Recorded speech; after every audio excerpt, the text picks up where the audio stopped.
types we see in movies.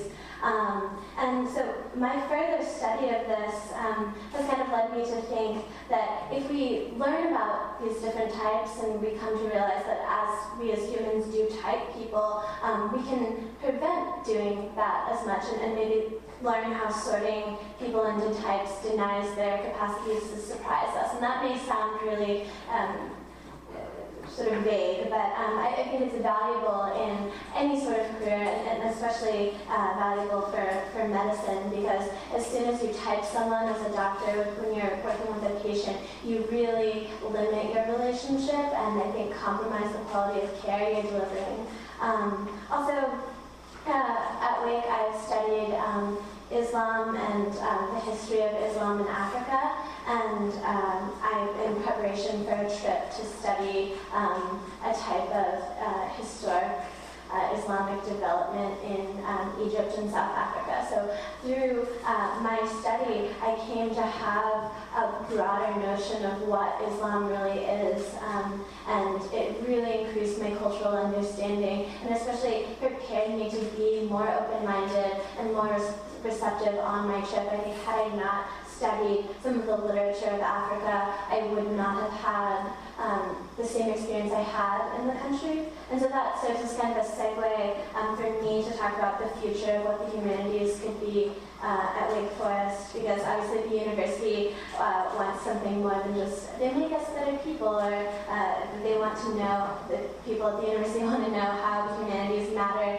in a practical sense, I guess.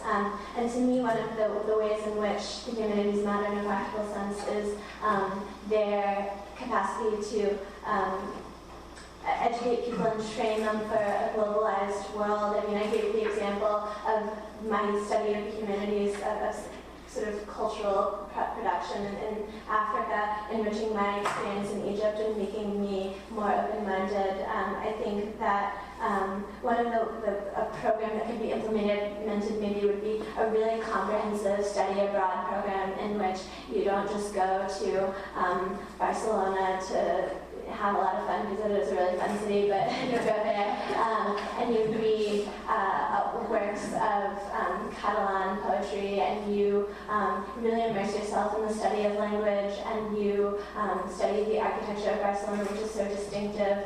And that, to me, that really comprehensive study abroad experience would be really valuable and something that I think people who are passionate about the humanities at Wake Forest should really kind of put their foot into the study abroad camp and kind of say, if you are to know a country, you need to know the humanity, the sort of the plays and poems of that country. So that's kind of one idea that I have. Another, and I know Stanley Fish is coming tomorrow, and one of his arguments is... Oh, sorry.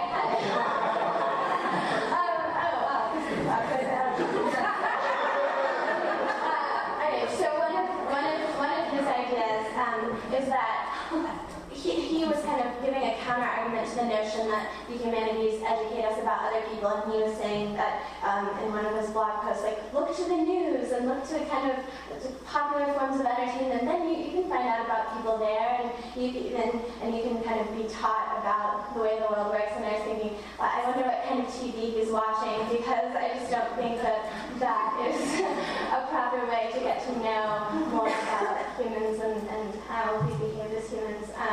Anyways, I thought a good program at Wake would be to talk about deconstructing and pointing out rhetoric and media discourse, and learning how what we see in the media is not who we are, really. And so, yeah, that kind of study of the media, I think, should be also integrated into the study of humanities at Wake. Yeah. I would like to begin, we'll get our student first. I'd like to begin with a point which Norman Merchant makes in his work, A Great Conversation. And that is that philosophy, as it has been developed in the Western tradition, is not a set of doctrines or ideas into which the world falls neatly. Rather, philosophy is this idea of an ongoing conversation. And studied back from the ancient Greek tradition up until today, about the greatest issues facing the human condition, universal in nature. And so, my points are really on this idea about a conversation. And my fear is, given the current crisis in the humanities, as it's been defined, that this conversation, which spans the sciences and the arts and all the fields within humanities, is threatened in that it doesn't have this informing force. It lacks that element of humanity, which Elaine and Mallory are both talking about. And in this way, it becomes, these forces become misguided, misinformed, and perhaps not informed at all. And so my understanding of humanities is really grounded in this idea of context. I truly believe that's the power of humanities. It's this idea of establishing a context in which the aims of science, in which the aims of art, in which the aims of all the world religions can find their realization. And I found this based upon my own studies, in particular with the humanities program, which really looking at state approach and looking at the Arab world and finding ways to approach, and finding ways of gaining perspective. So let's say we have a case of Saudi Arabia, or moving more towards Central Asia with Afghanistan and Pakistan. We may see similarities in our structures of society, but we must realize that the foundations of these structures are formed on an entirely different humanistic type of thinking. So what we see is that their societies and their political and economic structures are founded upon faith, and they're founded upon revelation, and they're founded upon submission. And so once we come to an understanding of this through the humanities, that's when we can really engage in their culture. And so we see this idea of finding and identifying exclusive particulars which do not necessarily fall within even the greatest systems of inclusivity. That's really coming from a West perspective. So the humanities really penetrates that veil in the way we can access these cultures, in the way we can access global perspectives.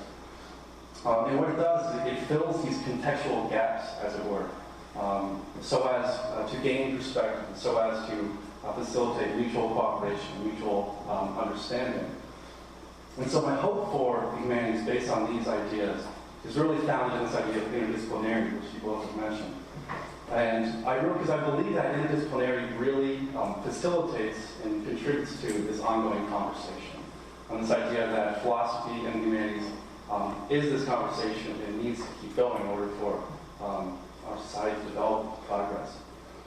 And so let's say we're looking at literature. We want to look at it through the lens of musical composition. What happens in this interdisciplinary exchange is both fields are necessarily changed, in that we see how music functions as literature, and we see how literature functions as music. And what we have is the former being represented by Billie Holiday in her Strange Fruit, and how she represents the poetry of lynching. And the latter being represented by Toni Morrison, in the way we look at how she uses music in jazz, and how really music becomes this transformative force in which they can change their past. So the humanities, these ideas are founded in the interdisciplinary nature of the humanities. And it becomes this way of contributing to this dialogue and really providing a teleological force for the sciences and for the religions of the world. And so that's one way I hope Wake Forest engages academically, but I really think that the humanities is really at the heart of how we identify what Wake Forest really means. Earlier in the semester, there was a week called Pro-Humanitate in the Mirror, Living Our Values. And what that week did, it instituted an on-campus dialogue between first-year students and fourth-year students, between faculty and their students, between staff and everyone involved in campus. And what it did, the mission of this week was to identify the values by which we live. And so this dialogue it grew and grew on the way we see our culture at Wake Forest, and how we identify what our mission really is. This act in itself, which was outside the classroom for the most part, is an engagement with the humanities. So we see how the humanities is really at the foundation of how we form Wake Forest, how we understand its identity, and how we understand how we are to contribute to its mission. So I think that the establishment of this institute is really, it's a challenge to the university, a challenge to reflect upon itself, a challenge to see itself within its own mirror, a way to see how the humanities really, it stretches across all these different disciplines. It really provides this informative force by which humanity at Wake Forest and beyond is ultimately directed. So I hope this is where we go, and I've been happy to be a part of it so far. Thank you.